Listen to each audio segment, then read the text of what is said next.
नमस्ते भारत, मैं नीतीश कुमार आपके अपने ही चैनल एकलव्य इंस्टीट्यूट में आपका स्वागत करता हूं। जैसा कि आप जान रहे हैं क्लास 10 का एग्जाम अभी चल रहा है, जिसमें आज जो क्वेश्चन था वो सोशल साइंस का था। इसके बाद जो 21 तारीख को एग्जाम होने वाला है वो आपका साइंस का एग्जाम होने वाला है। तो उसमें किस प्रकार के सवाल आएंगे और किस तरह से सवाल को हमें बनाना है, इसके लिए मैं आपको एक वीडियो लेकर के आ रहा हूं। यकीन मानिए अगर आप इतना कर करके जाते हैं तो फिर एग्जाम में आपका एक भी सवाल छूटने वाला नहीं है। तो आइए हम लोग शुरू करते हैं। इस वीडियो के माध्यम से आपको पूरा सवाल देखने के लिए आपको मिलेगा साइंस में कि किस तरह से सवाल आपका आना है साइंस का। जैसा कि आप देख पा रहे हैं, सबसे पहले हम फिजिक्स उठाए हैं। फिजिक्स में ये सवाल देखिए लिखा हुआ है, उत्तल लेंस को अभिसारी लेंस क्यों कहा जाता है। क्वेश्चन है कि उत्तल लेंस को अभिसारी लेंस क्यों कहा जाता है।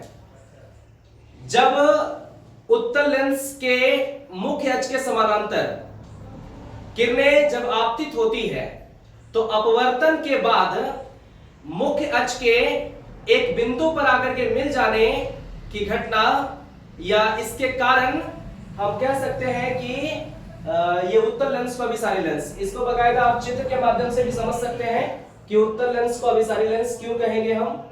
देखिए हम चित्र भी बना करके आपको दिखाते हैं। जैसे कि आपका एक उत्तल लेंस है और ये प्रिंसिपल एक्सिस है। तो जब मुख्य अक्ष के समानांतर अगर किरणें आपतित होती है तो अपवर्तन के बाद मुख्य अक्ष के समानांतर आती किरणें अपवर्तन के बाद मुख्य फोकस पर आकर के मिल जाने की घटना को या इसी के कारण ये उत्तल लेंस को अभिसारी लेंस का नाम हम लोग देंगे। जब किरणें मुख्य अक्ष के समानांतर आती है और अपवर्तन के बाद मुख्य फोकस के एक बिंदु पर अगर आकर के मिल गया तो हम इस नियम के कारण या फिर इसके कारण हम उत्तल लेंस को अभिसारी लेंस का नाम देंगे। जब भी आपको इस तरह का सवाल आपको आएगा तो आप इस तरह से लिखिएगा और बाकायदा आप इसका चित्र भी बना दीजिएगा, तो वहां पे आपका सवाल सही हो जाएगा। उसके बाद नेक्स्ट क्वेश्चन की ओर अगर चलते हैं हम, तो लिख रहा है कि गोलीय दर्पण क्या है। एक गोलीय दर्पण की वक्रता त्रिज्या 20 सेंटीमीटर हो तो इसका फोकस दूरी क्या होगा। गोलीय दर्पण जिस दर्पण का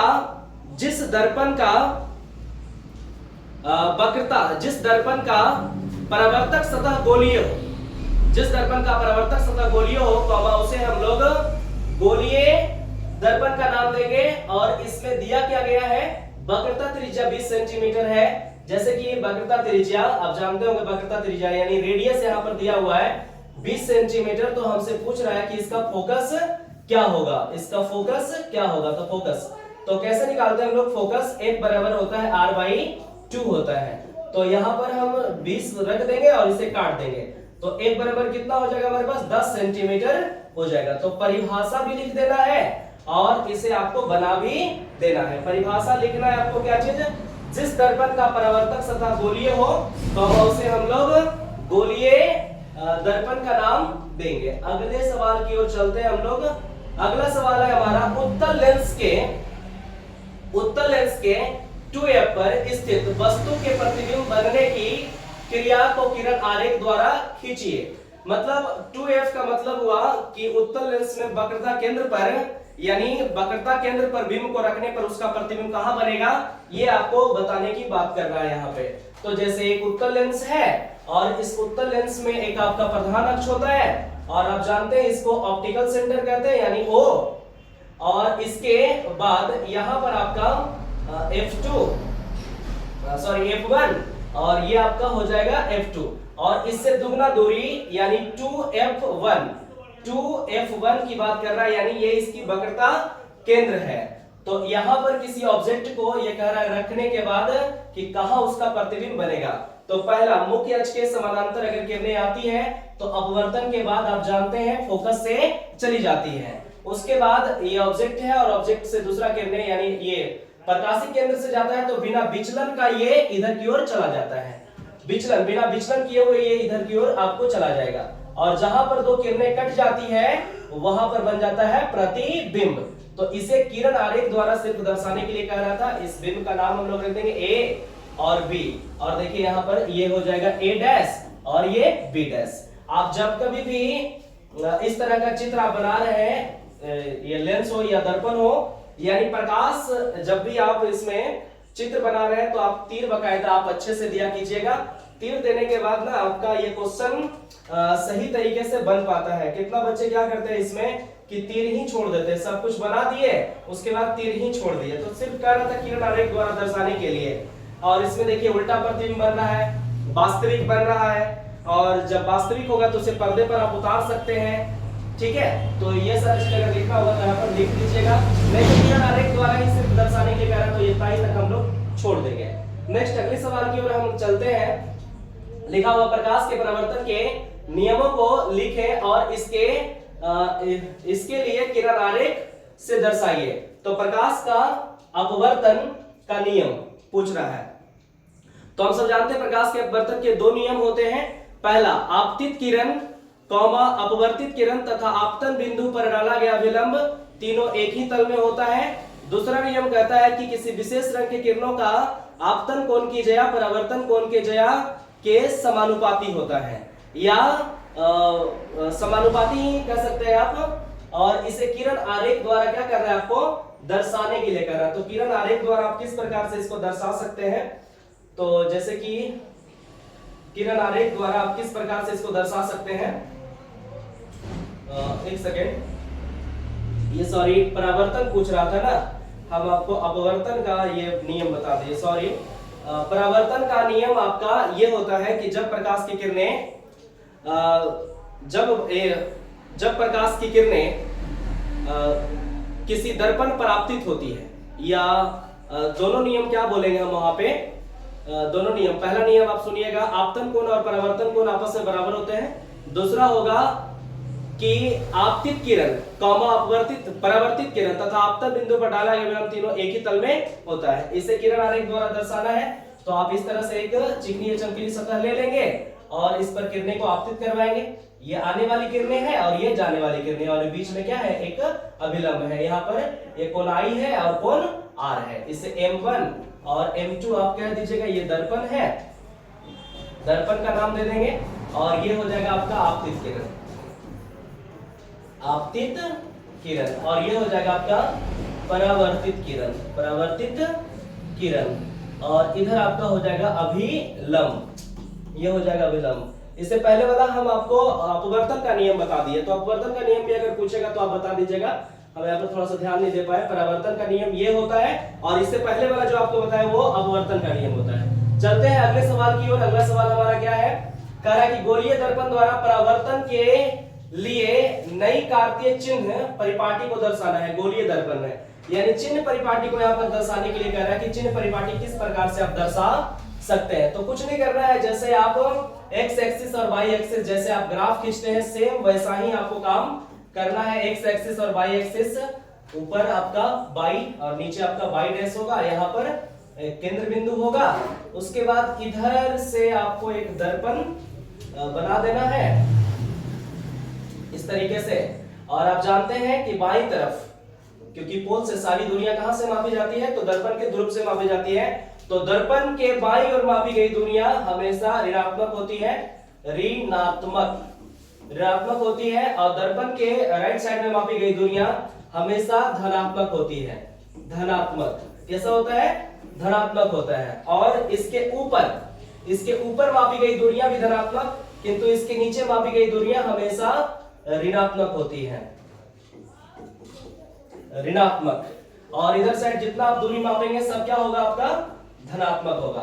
तो यही आपको कार्तीय तल में चिन्ह परिपाटी को लिखने के लिए, मतलब इसका चित्र बनाने के लिए करा। तो आप ऐसा ही चित्र बना दीजिएगा तो आपका नंबर मिल जाएगा। चलते हैं अगले सवाल की ओर। अगला सवाल हमारा क्या है, अगला सवाल लिख रहा है कि उत्तल लेंस के वक्रता केंद्र पर रखे बिंब के प्रतिबिंब के लिए एक किरण आरेख को खींचें। जैसा कि हम यहाँ पर वक्रता केंद्र यहाँ पर बताया गया है, ये वक्रता केंद्र कहे या फिर आपको इसके दुगनी दूरी कहे या फिर 2f2 पर अगर वस्तु रखने की बात करेगा, तो सेम जैसे हम आपको सवाल सवाल नंबर करवाए हैं आपको कितना, जरा ध्यान दीजिएगा आप। सवाल नंबर इधर आपको करवा चुके हैं हम एक उत्तर लेंस। हाँ देखिए, सवाल नंबर 3 नंबर जो करवाए हैं ना, वो सेम सवाल नंबर 3 और 6 दोनों एक ही है। या तो आपको वक्रता केंद्र पर कहे रखने के लिए, या तो कहे आपको इसके दुगनी दूरी पर कहे, या फिर 2f पर वस्तु रखने की बात करेगा। ये सेम ही नियम है, ठीक है। तो जैसा कि आप उसमें किए थे सेम ऐसा ही इसके अंदर आपको कर देना है। चलते हैं हम अगले सवाल की ओर। 7वां नंबर सवाल कह रहा है वास्तविक तथा आभासी प्रतिबिंब में क्या अंतर है। वास्तविक प्रतिबिंब और आभासी प्रतिबिंब, तो अंतर देना है तो आप इस तरह से दो लकीर आप खींच लीजिएगा और एक तरफ लिख दीजिएगा वास्तविक प्रतिबिंब एक तरफ लिख देना है और एक तरफ लिख देना है आभासी प्रतिबिंब।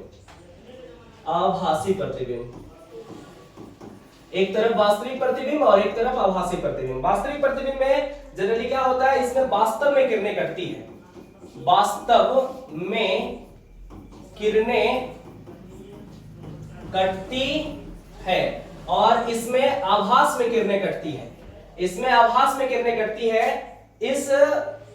इस प्रतिबिंब को पर्दे पर उतार सकते हैं, इस प्रतिबिंब को पर्दे पर उतार नहीं सकते हैं। जनरली वास्तविक प्रतिबिंब आपको उत्तल दर्पण में अवतल दर्पण में बनता है, और इसमें उत्तल दर्पण में आपका आभासी प्रतिबिंब बनता है। तो आप जनरली तीन अंतर लिख दीजिएगा, क्योंकि शॉर्ट क्वेश्चन है तो 3 अंतर आपके लिए सफिशिएंट है। 3 अंतर से ज्यादा आपको नहीं लिखना है। चलते हैं हम लोग अगले सवाल की ओर। अगला सवाल नंबर 8 क्या है, जरा इसे इसको देखिए आप। 8 नंबर सवाल क्या है, पढ़ते हैं। 8 नंबर सवाल कह रहा है कि किसी अंतरिक्ष यात्री को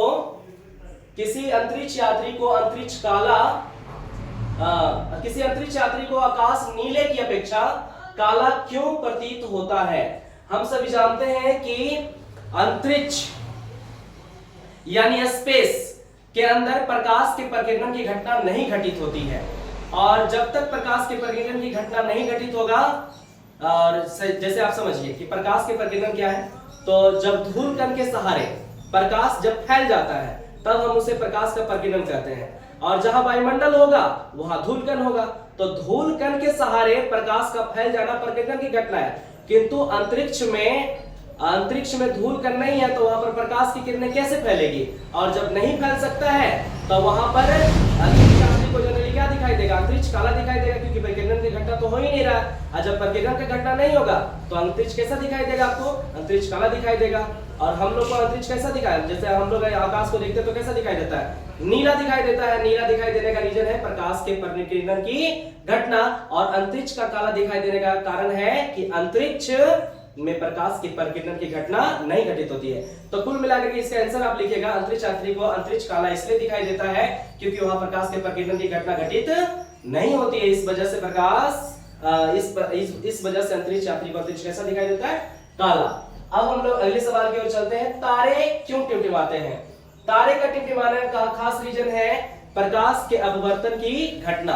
प्रकाश के अपवर्तन की घटना के कारण तारे जनरली क्या होते हैं ना, टिमटिमाते नजर आते हैं। और भी इसके रीजन है, जैसे हमारे पृथ्वी और उस तारे के बीच की दूरी बहुत ज्यादा होता है, और हवाओं का जो वेग होता है ना, हवाओं के अंदर झंझवाहट होती है।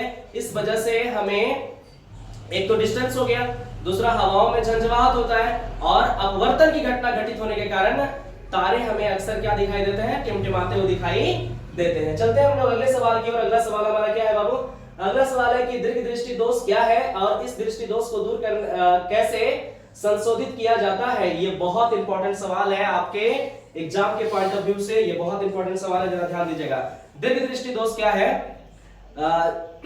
दीर्घ दृष्टि दोष से पीड़ित व्यक्ति को दूर की वस्तु साफ साफ दिखाई देती है किंतु निकट की वस्तु साफ साफ दिखाई नहीं देती है। इसका संशोधन यानी इसका निवारण क्या है, तो दूरदृष्टि दोष को दूर करने के लिए उत्तल लेंस के चश्मे का व्यवहार किया जाता है। ऐसे निकट दृष्टि दोष भी आएगा तो वो भी आपको बनाना है। ऐसे 4 तरह का आपका दोष आता है। हाँ, मेरा ही आपको वीडियो में आपको मिल जाएगा कि किस तरह से दृष्टि दोष को आप याद करेंगे, बाकायदा वहां पर ट्रिक के सहारे हम बताए हैं, तो आप जाकर के वहां पर वीडियो देख सकते हैं। चलते हैं हम लोग अगले सवाल की ओर। अगला सवाल हमारा है कि ओम के नियम को लिखे। ओम के नियम देखो 2 नंबर में आएगा तो ओम के नियम आपको किस प्रकार से लिखना है, और 5 नंबर में आएगा तो किस प्रकार से लिखना है। ओम का नियम, जब किसी धारावाहिक चालक तार के दोनों सिराओं, जब किसी धारावाहिक चालक तार की भौतिक अवस्था को स्थिर रखकर उसके दोनों सिराओं के बीच उत्पन्न विभवांतर उसमें बहने वाली धारा के समानुपाती को ओम का नियम कहते हैं। तो जब 2 नंबर में सवाल आएगा तो सिर्फ आपको इतना लिखना है कि जब किसी धारावाहिक चालक तार के भौतिक अवस्था को स्थिर रखकर उसमें उसके दोनों सिराओं के बीच उत्पन्न विभवांतर उसमें बहने वाली धारा के समानुपाती हो तो उसे ओम का नियम कहते हैं। अगले सवाल की ओर बढ़ते हैं। अगला सवाल हमारा है 12 नंबर, प्रतिवर्ती धारा एवं दृश्य धारा में अंतर बताइए। प्रतिवर्ती मतलब एसी हुआ, प्रतिवर्ती का मतलब एसी अर्थात अल्टरनेटिव करंट, और डीसी का मतलब हुआ, दृश्य धारा का मतलब हुआ डायरेक्ट करंट यानी डीसी। जिस धारा को हम लोग, देखिए अंतर कैसे देना है आपको, इस प्रकार से देना है अंतर। एक तरफ लिखिएगा आप एसी और एक तरफ लिख लेना आपको डीसी, यानी प्रतिवर्ती धारा और दृश्य धारा। प्रतिवर्ती धारा और एक तरफ आपको दृश्य धारा लिख लेना है। एसी में जनरली क्या होता है ना, ये डीसी की अपेक्षा अधिक खतरनाक होता है और ये एसी की अपेक्षा कम खतरनाक होता है। इसे डायनेमो द्वारा प्राप्त किया जाता है और इसे बैटरी द्वारा प्राप्त किया जाता है। इसे मैक्सिमम दूरी तक यानी एक लंबा दूरी तक ले जा सकते हैं और इसे उतना लंबा दूरी तक ले जाया नहीं जा सकता है। तो और ये समय के साथ इसके दिशाएं परिवर्तित होती है, किंतु ये समय के साथ दिशाएं इसकी परिवर्तित नहीं होती है। ऐसे 4 अंतर 2 नंबर में सवाल आएगा तो 4 अंतर आप दे दीजिएगा तो बहुत ज्यादा काफी है। ठीक है, चलते हैं अगले सवाल की ओर। अगला सवाल है हमारा कि विद्युत मोटर में विभक्त वलय की क्या भूमिका है, इसके बारे में आपको बताना है। विद्युत मोटर में विभक्त वलय की भूमिका है कि ये विद्युत मोटर में विभक्त वलय की भूमिका है आपका कि ये विद्युत धारा के प्रवाह की दिशा को बदलता है। विद्युत धारा कि जो प्रवाह की दिशा होती है ना उसे ये क्या करता है, चेंज कर देता है। विद्युत वलय का काम है कि विद्युत धारा में जो दिशाएं होती है वो दिशाओं को परिवर्तित कर देता है। चलते हैं हम लोग अगले सवाल की ओर। अगला सवाल है कि विद्युत धारा के चुंबकीय प्रभाव से संबंधित दक्षिण हस्त अंगूठे का नियम आपको लिखना है। ये मतलब अंगूठा का नियम आपको लिखने के लिए कह रहा है। तो अंगूठा का नियम आप कैसे लिखेंगे, जब किसी धारावाहिक चालक तार को जब हम राइट हैंड से पकड़ते हैं तो अंगूठा धारा की दिशा को बताता है और उसकी शेष उंगलियां चुंबकीय क्षेत्र की दिशा को बताए तो उसे हम लोग अंगूठे का नियम कहते हैं। समझ गए होंगे आप लोग। जैसे जब किसी धारावाहिक चालक, जैसे मेरे पास एक धारावाहिक चालक तार है, ठीक है, तो जब किसी धारावाहिक चालक तार को हम दाएं हाथ से पकड़ते हैं तो अंगूठा धारा की दिशा को बताएगा और इसकी शेष उंगलियां जो है वो चुंबकीय क्षेत्र की दिशा को बताएगा। इसे हम लोग अंगुष्ठ का नियम कहते हैं। उसके बाद चलते हैं हम लोग 16 नंबर क्वेश्चन। फ्लेमिंग के वामहस्त नियम को लिखिए।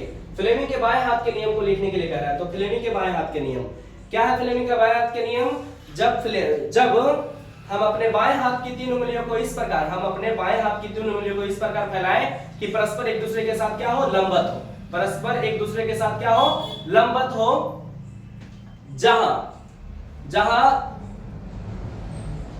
जहां माध्यमा धारा की दिशा, तर्जनी चुंबकीय क्षेत्र की दिशा और तथा अंगूठा चालक पर लगने वाले बल की दिशा को बताए, उसे फ्लेमिंग के बाएं हाथ के नियम कहते हैं।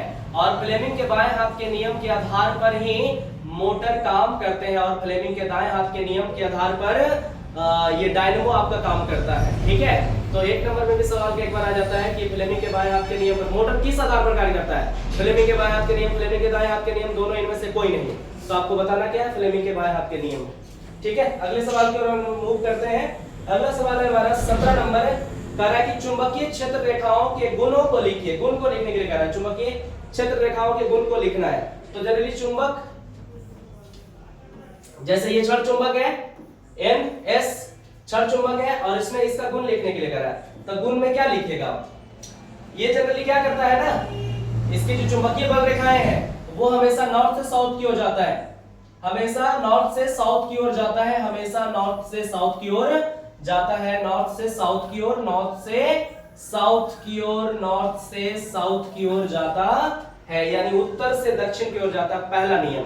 दूसरा नियम कि ये चुंबकीय बल रेखाएं कभी एक दूसरे को काटती नहीं है। तीसरा नियम, ये तो बाहर से नॉर्थ से साउथ जा रहा है ना, किंतु अंदर में ये साउथ से नॉर्थ यानी दक्षिण से उत्तर की ओर आता है। तो 3 नियम आपको लिख देना। पहला नियम क्या कि ये उत्तर से दक्षिण की ओर जाता है बाहर, अंदर में क्या होगा दक्षिण से उत्तर की ओर जाएगा, और तीसरा ये चुंबकीय बल रेखा एक दूसरे को कभी काटती नहीं है। इस तरह से आप बता दीजिएगा। और भी ऐसे निकला हो रहेगा, ये नॉर्थ से साउथ की ओर आपका जाएगा, इधर से और इधर से। ठीक है, नेक्स्ट अगला सवाल है हमारा कि कह रहा है कि किसी क्षण चुंबक के चारों ओर चुंबकीय रेखाएं खींचे, यानी क्षण चुंबक है तो ये समझ लीजिए क्षण चुंबक है, और इस क्षण चुंबक के चारों ओर क्या खींचना है, हमें चुंबकीय रेखाएं खींचना है। तो आपको इस तरह से इमेज आपको बना देना है, क्षण चुंबक और इसके चारों तरफ चुंबकीय रेखाएं आपको खींच देना है। ठीक है, तो 18 नंबर तक सवाल हम लोग कर चुके हैं। अब अगले सवाल की ओर बढ़ते हैं। अगला सवाल हमारा है वो देखिए,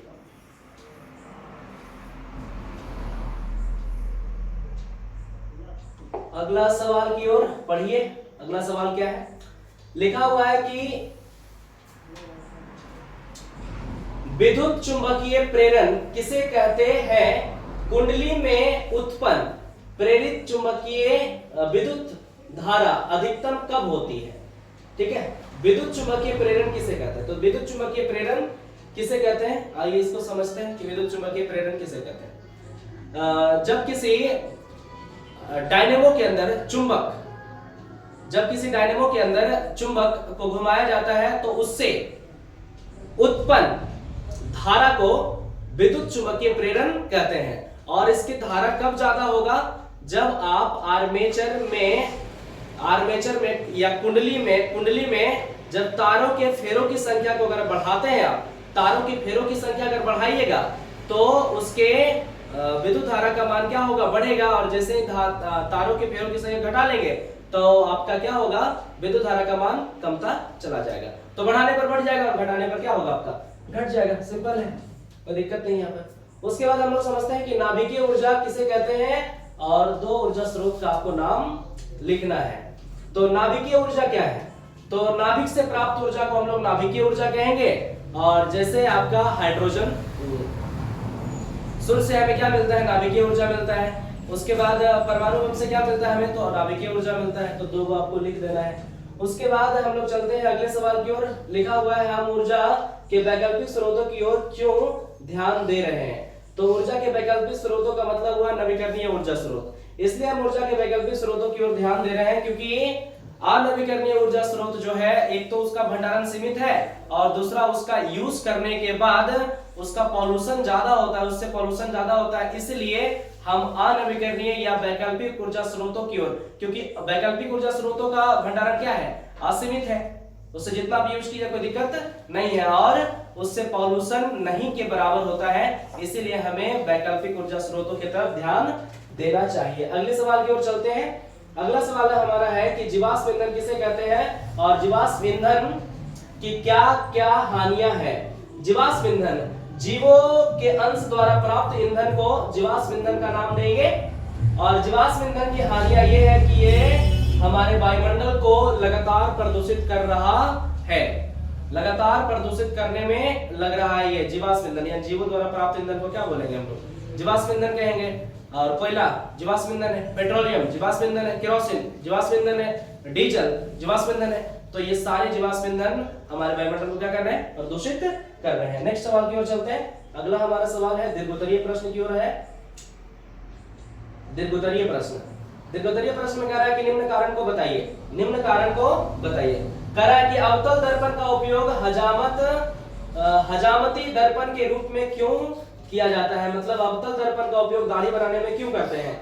इसके पीछे का रीजन है दाढ़ी बनाना, क्योंकि हम जानते हैं कि अवतल दर्पण द्वारा बना प्रतिबिंब क्या होता है, बड़ा। और बड़ा बनने के कारण जब हजामत या दाढ़ी या बाल कोई भी बनाता है तो साफ दिखे, कहीं से कोई दिक्कत नहीं हो, इसीलिए हम अवतल दर्पण का उपयोग करते हैं। नेक्स्ट हमारा क्या पूछ रहा है कि उत्तल दर्पण का उपयोग साइड मिरर के रूप में क्यों करते हैं। आप सब जानते हैं उत्तल दर्पण का उपयोग, उत्तल दर्पण द्वारा बना प्रतिबिंब सीधा और छोटा होता है, इसका साइड मिरर में इसलिए उपयोग किया जाता है ताकि सीधा भी प्रतिबिंब दिखाई दे और छोटा भी, क्योंकि बड़ी बड़ी गाड़ियां होती हैं उसके लिए हम छोटा दर्पण लगा करके उसका इमेज को आसानी से उसके अंदर बना सकते हैं। इसके लिए हम उत्तल दर्पण, इसीलिए हम उत्तल दर्पण का उपयोग साइड मिरर के रूप में करते हैं। नेक्स्ट हम लोग चलते हैं अवतल दर्पण का उपयोग सोलर कुकर में क्यों करते हैं। सोलर कुकर में अवतल दर्पण का उपयोग किया जाता है ताकि सूर्य से प्राप्त ऊष्मा को, अगर सोलर कुकर में अगर अवतल दर्पण लगाए हुए रहेंगे तो सूर्य से प्राप्त ऊष्मा को अगर उसके अंदर आएगा तो फिर वो जाने के लिए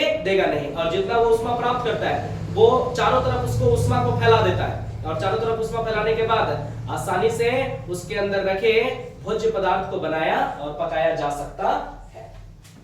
ठीक है, इसके अलावा और भी हमारे पास लॉन्ग सवाल है, चलते हैं उधर लॉन्ग सवाल की ओर, अगले सवाल की ओर। अभी फिजिक्स खत्म नहीं हुआ है, फिजिक्स के अंदर अभी और भी लॉन्ग सवाल हैं। देखिए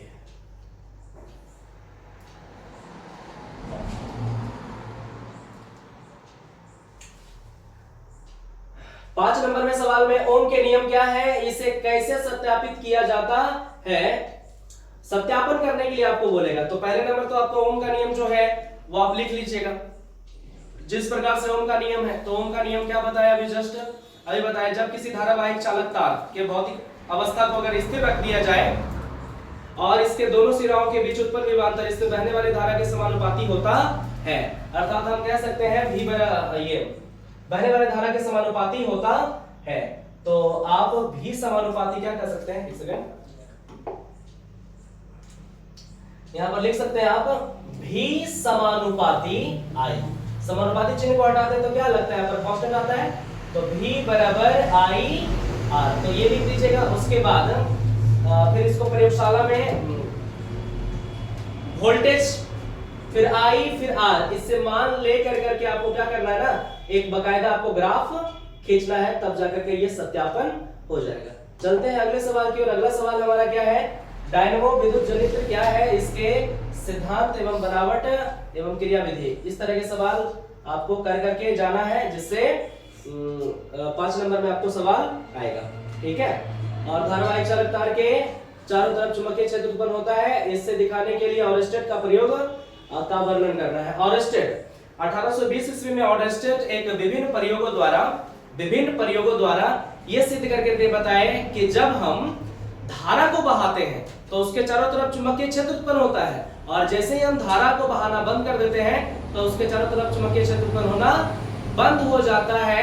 इससे यह बात पता चलता है कि धारा के कारण ही चुंबकीय क्षेत्र उत्पन्न होता है, धारा बंद तो चुंबकीय क्षेत्र उत्पन्न होना बंद हो जाता है। अगर आप इतना सवाल करके जाते हैं तो यकीन मानिए फिजिक्स के अंदर आपका सवाल एक भी छूटने वाला नहीं है। Thank you, best of luck.